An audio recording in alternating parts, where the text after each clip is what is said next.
I'm Al Levine, the talking machine, with Zach Brenner on the camera right now. And we're doing a Pittsburgh Sportsline exclusive here. We're at Rod Salka's training camp, where he's going to training for his fight on November 14th at the Consol Energy Center. We're proud to be invited here, and we're honored to be here tonight. Zach's going to do an interview, an exclusive interview with Rod Salka. So stay tuned for that. We're going to be walking around the property here. You know what? I think I hear crickets here, Zach. This is a great venue. I can't wait to walk around. How about you follow me around and we'll check out. He has an outside boxing ring. Let's go check it out, Zach. Look at this outside boxing ring. The lands and the grounds are well kept. Look at that ring. It's just great to be here. Nice country setting. You can focus just on boxing. Can't wait to see Rod inside.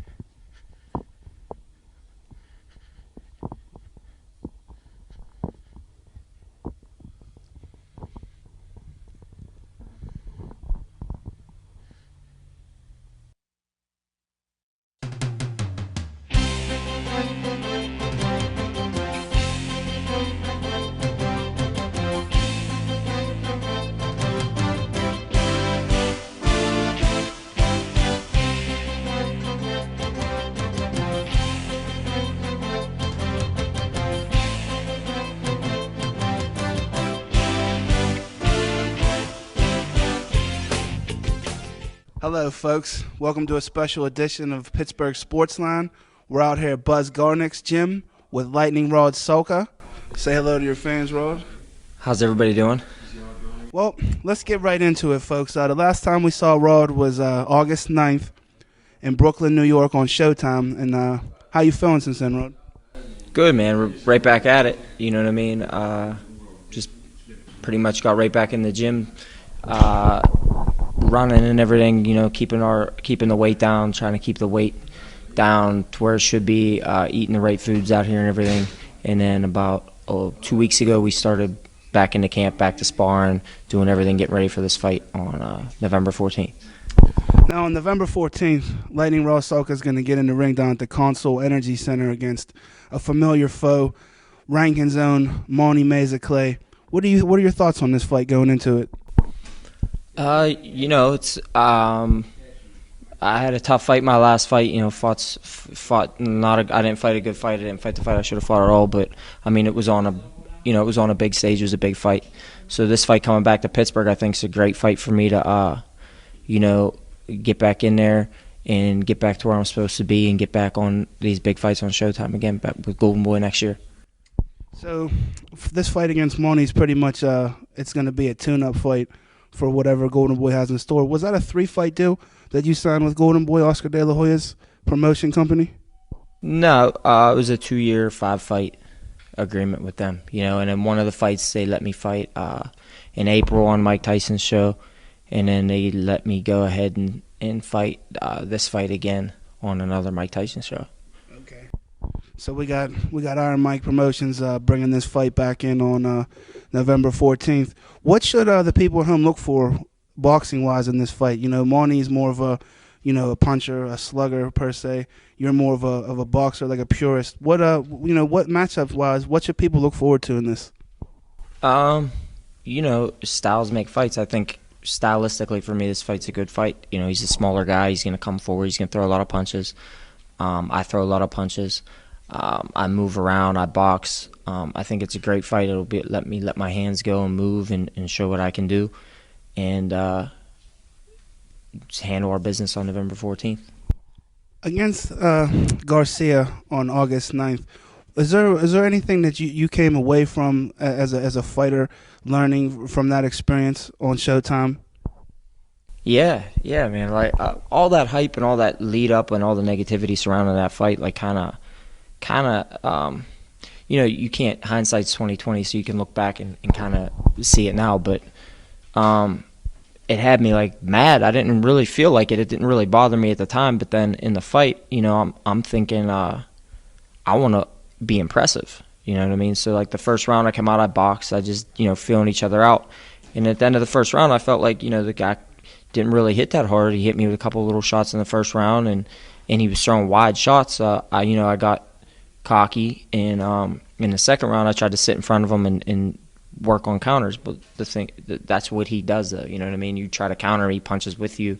His distance is good. That's playing right into his hands. So essentially, I end up, fighting a bad fight and playing right. Would you say Danny Garcia hits the hardest of any fighter you've ever been in the ring with? And if not, who does hit the hardest?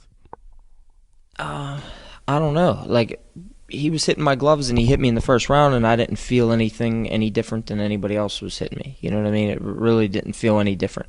The difference, I think, between him and what makes him exceptional or an elite fighter with that is that he catches you with shots you don't see coming. You know what I mean? And those are the shots that hurt you, because he's punching with you. He punches kind of wide, and he's never looking at what he's punching at. So when he's throwing a left hook at you this way, he's looking the complete other way. Or when he throws a right hand, he's looking down at the ground while he's throwing a left hook. So he kind of throws you off. It's something just different that you don't see. And you can see him doing it, and I knew that he did that, but I let myself, get out of the game plan and get away from the game plan and fight his fight. And, that's why he's where he's at, though. He does that to the best guys in the world. So, all I can do is learn from it, make sure it doesn't happen again.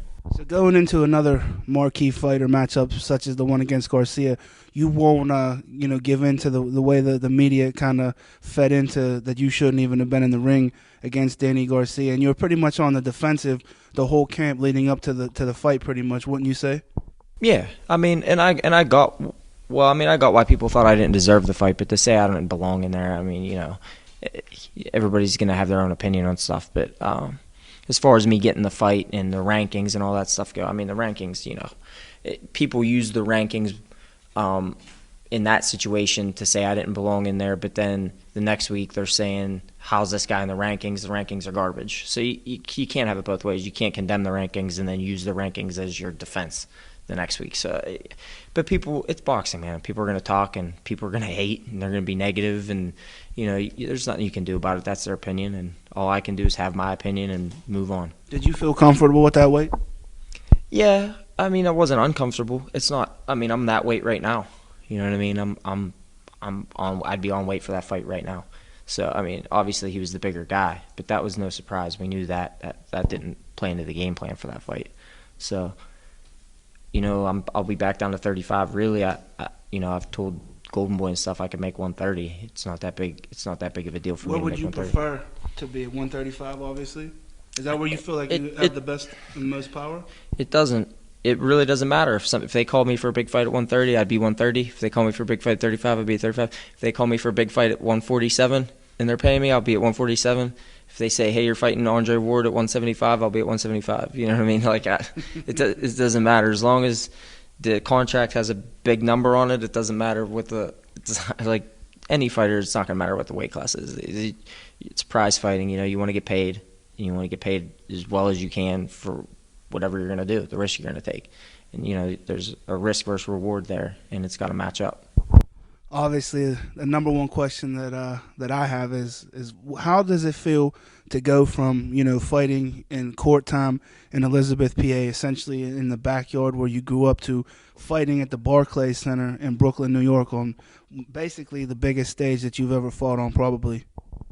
I mean, yeah, it's huge. And the nice thing about all that is I was the one doing the shows at court time, So you go from, doing everything yourself to try to get to a point, and then you sign with a major promoter. And if it felt good, because, you always have people putting you down and putting everybody down all the time. So, like, that's something nobody can ever take. Like, nobody else from here has ever been signed with a major promoter like that, like Golden Boy, you know what I mean, or anything like that. Michael Moore, I mean, was a big fighter and stuff, but, for the most part, they weren't. Like, Paul Spatafor was a world champion, did a lot of great things, but he was signed with a local promoter too, you know what I mean? But that was a different time, different era. So, I got to do that, and then I get to fight with Garcia. So now I'm on the biggest stage fighting a pound-for-pound best, a unified world champion. Nobody's ever, I don't know. He's the 12th ranked pound-for-pound fighter in the world, yeah. Number 12. I don't know anybody that's fought anybody that was a unified world champion before. You know what I mean? So that's like another little thing that just makes me feel a little bit of an accomplishment. You know what I mean? That something people can't take away from you. You had to feel nervous going into August 9th. After all the talk and everything, once it finally was time to walk out to the ring, I mean, there had to be a little bit of, some jitters going on before that, I'll tell you what, man, it's really not. Like I'll tell you, I was more nervous to fight, let's say, Ryan Belasco. I was more nervous for that fight, or Larea and people like that, because those are fights that I'm doing where I'm not making any money, and I'm supposed to win. And they're guys that they're tricky, and they're, you know what I mean, they're not bad fighters, and it isn't on TV. You're more nervous when the expectations are high. I didn't have anything to be nervous about in the Garcia fight. You know what I mean? I didn't have anything to be nervous about. Like, he was the one that had all the pressure on him, probably. You know what I mean? All I had to do was show up and be me and do what I had to do. You know, there was really no pressure for me in that situation. I mean, there wasn't pressure per se, but going into that fight there was a lot of build up, and there was a lot more talk and a lot more like spotlight put on that fight due to the rankings and everything. Like Atlas and all the people in the build up to that fight were all basically just saying that, you know, this fight should have never been made, this fight shouldn't take place. So I mean, there had to be a little bit of you know, pressure that, you know, hey, I got to go in here with the 12th, you know, ranked in the world pound for pound fighter, and we're gonna fight, and he's nothing to be taken lightly, you know. I mean, nobody's to be taken lightly, you know, but there really wasn't. Honest to God, I'm being honest with you, I wasn't nervous about the fight at all. Not at all. Like, I was excited about it. Like, it was cool. I mean, it's something that, like, it's an experience that not too many people get to have. Like, for the whole camp, I mean, Showtime's up here. Cameras are in your face. People are calling you nonstop. There's interviews. Then the week of the fight, the cameras are there. You pull up to the venue, the cameras are watching you get out of the vehicle, filming you walking in for the TV. You know what I mean?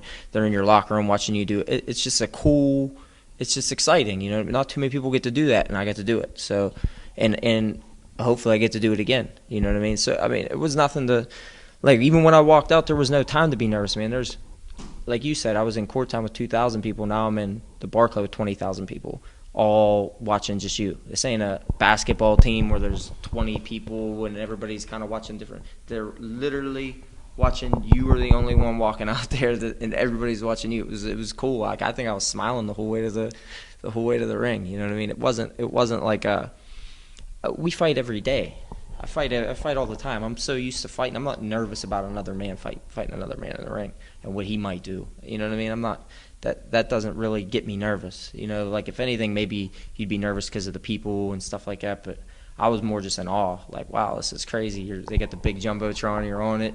Your name's everywhere. My name's on the ring. I walk in the ring. I'm like, Yeah, well, it's definitely a different. Yeah, it's definitely a major step up from court time. But speaking of the court time days, though, a lot of guys that we had on those cards that you put on as the promoter. Speaking of which, doesn't it feel good though to just be able to just fight and not have to go through all the stuff that you used to have to go to when you were putting on one of these local shows? Dude, there's way more work doing that. Yeah, like, it's crazy how much there is to do, and pretty much doing it all myself as far as the boxing stuff goes, all that kind of stuff. Like, the day of stuff, obviously I couldn't do because I was fighting. Like, the setup, that, you know, you guys or other people helped with a lot of that, but it was just stressful, and you have people falling out, and I mean, matching fights and dealing with fighters the day of, and the people not being on weight and everything else. Yeah, it's really nice to now be able to just focus and train, and all I have to worry about is the fight on whatever day we're fighting. You know what I mean? Yeah, that's really nice. What things are you guys doing differently, if at all, at any this camp than you have in previous camps for this fight on November 14th against Monty Clay? Nothing. I mean, we started a little bit early because I wanted to run, and like, my knees had been, like, I hadn't been able to run for too much, and in this last camp against Garcia I was able to run a little bit, so I've been able to run, like, do whatever now. So I'm running out here, running the mountains, running 5 miles, 3 miles, 2 miles, whatever, sprints, getting everything in, jumping rope and stuff like crazy. So I'm just excited to prove a point. You know what I mean? Like, I still never got in the rankings. I was in the rankings after I beat Lucero, and then they pulled me out for whatever reason, and I still never got in. I mean, I beat Ricardo Alvarez. He was ranked. I beat Collado. He was ranked. And then I fight Garcia, who's obviously the unified champion. I don't get ranked at all, but Monty Clay's ranked. So we're fighting Monty Clay, and he's ranked. I don't think he beat anybody that was ranked, but, you know, he's ranked now off of that fight on on Fox Sports where he fought the Mexican kid. What do you say? We're fighting another top 15 ranked guy again. You know what I mean? So like after this fight, you'd hope that they make a case to put me in there. But I know why they didn't for the last fight, all the politics of it and stuff, because they announced the fight before the rankings came out, and with the backlash from Teddy Atlas and stuff, then the sanctioning bodies didn't want to put me in there. You know what I mean? So after this fight, I think that we'll be able to get in there, and we'll be able to make a big fight happen beginning of next year. What do you say to some of the critics and even the local fighters, even washed up or retired fighters that are overly critical or say that they may have did more or took it farther, which I may personally dispute, and as far as boxing goes in a career? Did more, took it further than me, yeah. You mean? I mean, I don't know. Do you pay attention to any of that stuff? I mean, I see, I've seen you go on Twitter a couple of times after, and get back at some of these guys in the media. Well, I'm talking about in the media, but I mean locally, I'm just talking about local fighters that might have something to say, especially since this is such a local fight that's coming up on November 14th. I don't know any. I mean, maybe they do, and it's tough. The egos. I mean, guys have egos as it is, and then when you're a fighter, your ego has to be. It's even more because you're getting in there fighting people, so you got to be really confident in yourself. So, yeah, there might have been people around here that had. But I don't know how you're going to compare careers. I mean, obviously, Spatafora was world champion. Michael Moore was world champion. So unless you're a world champion, you can't really say you did anything more than either of those two guys. I mean, Michael Moore was 25-0 with 25 knockouts, maybe the greatest light heavyweight of all time. Paul had like 7 title defenses. So I'm not sitting here trying to say anything like that. But everything else into consideration, I'd have to put myself right up under those guys at least. You know what I mean? Like, I fought on major. I fought the best guy in the world at a weight class, really like a catch weight that was, if I'm a 30-pounder, really, 3 weight classes, 2.5 up above, and then I fought 2 guys that were ranked in the top 15 before that and beat them. So, I get past Monty here and beat Monty. That'll be 3 ranked guys. That'll be won in Texas. That's what I mean. I'm counting that. I'm not counting that as a loss while we're talking here. I'm saying those 2 guys and then Garcia and then now Monty. So that'll be 4 ranked guys in a row. I don't know if this fight's on TV or not. They advertised it to me like it was originally, but they said it Fox Sports. But I know Golden Boy has that date, so I don't know if it's going to be on TV. I don't know if it's going to be on TV or not. But either way, I'm just looking forward to doing the best I can do in my career. I can't control what people are going to say. Everybody's always in this sport always bashing people, but it gets to some more than it gets to others, though. Some can just let it roll off, and others really take that stuff to heart. Do you take any of that to heart? I mean, you know what? Like, I'm not really around it too much up here. Like, I go to the Where are we at? I go to the city every now and again. Like, I have been now for sparring, and those guys are all good guys. Like, does it get to me? Like, when the stuff was happening with Garcia, it would get me mad for maybe 5 or 10 seconds. Like, I'd get mad, but really, in reality, really it hurts your feelings because you're just trying to do the best you can do. I mean, that's all you can do. And I work harder than it. There ain't anybody working harder than me up here. You know what I mean? It's not going to happen. And I started late, and I did this shit all myself. So nobody can take that away from me. You know what I mean? Nobody signed me when I turned pro. You know what I mean? Nobody was looking to put me on all these shows. I started my own company, was doing my own shows. So if people got mad because I was doing that, then they're not mad at me because they're mad at me because they weren't doing what I was doing. You know what I mean? Or they couldn't do it. Or they didn't want to do it. But you can't be mad at me for that. All I'm doing is trying to put myself in the best position possible, and I've done that up to this point. There's slip-ups. Things happen. I have a couple stupid losses that should have never happened on there. But, it's growing pains. I didn't start boxing until I was 19, almost 20 years old. So I'm not worried about it. I think I'm way ahead of the game. I overshot anybody's expectations for me, you know what I mean? And it's not because I was lucky. I mean, luck and opportunity just come from busting your ass. As a fighter, how do you feel you've progressed since the Spivey fight? I'm way different. I'm way better. Levine, why are you calling me during this interview? It's what a guy. I'm texting. Oh, okay. It's I mean, you get better every fight. You know what I mean? And once that stops happening, then you need to look at what you're doing, if you need to keep doing it or not. But I started late in the game. So, I'm still growing. I'm still getting better. Even though I'm 31 years old, I'm still really young in the game. I'm still improving, making adjustments every fight. Losses, especially the Spivey fight. Michael Moore was in my corner, and he was giving me great advice. It was a great camp. He was telling me everything right, but my interpretation of what he was telling me, I just didn't do it the right way. Like, I got in there and kind of like started trying to throw hard shots and wasn't loose and wasn't on my toes. And what he wanted me to do was just sit down on shots every now and again. And I did end up catching them and hurting them in the fight, but I let them take the fight off of me. I was in his hometown. You got to outwork guys. You got to do more. You know what I mean? And I didn't do more. I lost a majority decision to him. You know what I mean? And things like that happened. Would that happen today? No, there's no way that would happen today. But, slip-ups like that are going to happen when you're trying to stay ahead of the competition as you're progressing in the sport. And I've been able to do that. You lose the Spivey, then you come back and fight other guys that are comparable and beat them, or better. Fight better guys that are better and beat them since then. You know what I mean? So I've done that every time. Every time I lost to someone at a level, I've come back and beat guys at a higher level after that. And then if I slip up again, I come back and beat guys at a higher level. So if that continues, and I just lost to Danny Garcia, then I should be okay. You know what I mean? Who, looking forward down the road, not that we do that at Team Salka, look down the road, after Money on November 14th, who could we expect to possibly to look for you to go after? Figueroa? I don't know, man. Like you said, I want to make sure I do all the right things and handle this fight on the 14th. Monty is a tough guy, man. He's coming to kill you every fight. I mean, you've seen it with the Mexican, how intense he is, and the pressure he puts and the punch output he puts. I mean, he's 36-3. He's won a lot of fights. So you don't want to look past that. But Figueroa, though, is out of the question because he's moving up to 140. Okay. I think they already signed the deal for Hank Lundy and Linares. Are supposed to fight for the vacant because they're 1 and 2.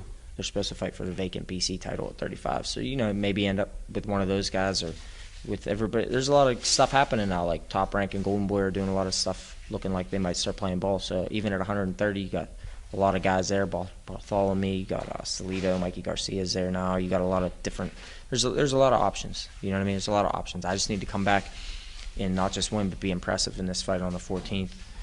And make a case for myself, to be in there. I mean, my resume in the last year would be, if I can pull this one off here, it would be good. You have 4 top 15 guys, 3 wins. The only loss is to Garcia. You know what I mean?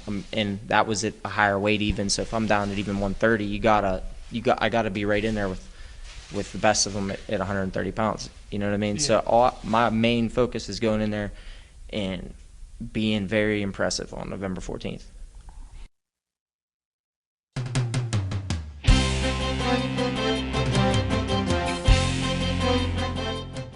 November 14th, Rod Salka continues his boxing career against Monty Meza Clay.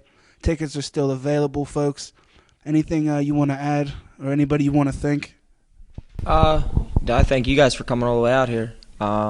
Just everybody at the camp up here at Buzz's and stuff, like Buzz Garnick, Steve Upshur, Gary Fife and stuff, all the guys that we have here.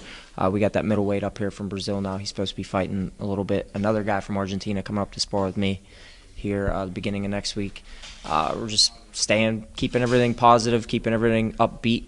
The work's great. Everything's going great. And everybody come to Console Energy Center on November 14th and check the fight out.